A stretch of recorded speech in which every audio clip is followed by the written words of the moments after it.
오늘 아침 신문 시작합니다. 코로나19로 크게 줄었던 심야 시간대 소비 활동이 최근 들어 다시 살아나고 있다는 기사 먼저 보겠습니다. 네, 중앙일보입니다. 취재진이 주요 대면 업종의 시간대별 카드 매출 비중을 분석한 결과 주점은 오후 10시부터 자정까지의 매출이 2022년 상반기 기준 15.7%에서 올해 상반기에 18.5%까지 증가했고요. 반면 오후 6시부터 오후 8시까지 매출은 19%에서 16.3%까지 줄었습니다. 코로나19 확산이 잦아진 직후에는 초저녁에 모임을 끝내는 경우가 많았지만 최근에는 자정까지 이어지는 2차 회식 문화가 다시 늘어난 것으로 풀이되는데요. 심지어 자정을 넘어 다음 날 새벽까지 이어지는 시간대의 매출 비중도 주점은 8.2%, 요식업은 1.33%로 같은 기간에 약 2배로 급증했습니다. 이처럼 저녁 소비 활동이 살아나면서 택시와 영화관 등 다른 업종의 매출도 증가했는데요. 이에 따라 밤의 경제가 부진한 내수 회복의 청신호가 될지 관심이라고 신문은 전했습니다. 같은 신문 기사 하나 더 보겠습니다. 고금리와 고물가의 여파로 순저축률이 약 10년 만에 최저를 기록했습니다. 통계청에 따르면 지난해 가계 순저축률은 4%로 전년보다 2.3%포인트 떨어졌는데요. 코로나19 대유행이던 2020년엔 소비가 크게 위축되면서 저축률이 11.4%로 높은 수준을 기록했지만 2022년부터는 가파르게 오르는 물가를 소득이 따라잡지 못하면서 가계의 저축 여력이 크게 떨어진 겁니다.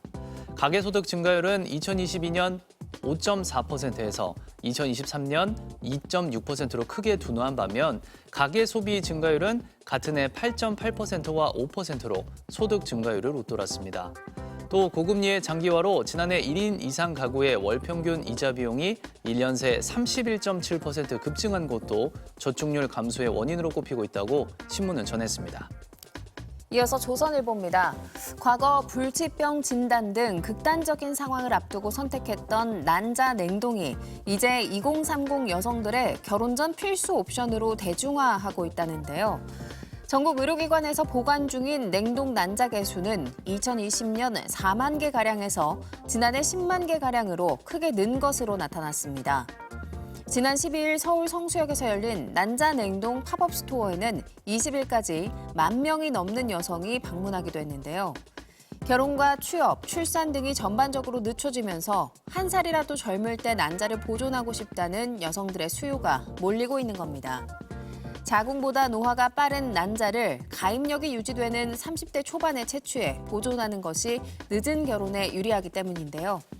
여성뿐 아니라 남성의 결혼 연령도 높아지면서 정자의 냉동 보존도 최근 각광받고 있다고 신문은 전했습니다. 다음은 지역신문 기사 살펴보겠습니다. 먼저 경북메일입니다. 지난해 경북경찰청이 양귀비와 대마의 밀경 사범에 대해 집중 단속을 진행한 결과 59명이 촉발되고 양귀비와 대마 7,300주가량을 압수했는데요.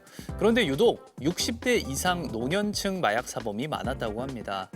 어린 시절 경험으로 전통 마약인 양귀비와 대마를 수확해 의료용으로 사용하기 때문입니다. 양귀비의 유액으로 만든 아편은 신경통과 배앓이, 불면 등 노인성 질환에 효과가 보인다고 생각해 병원에 가는 대신 양귀비를 몰래 복용하는 사례가 많다고 하는데요.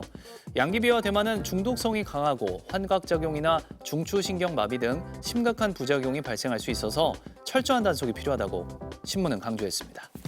끝으로 충북일보입니다.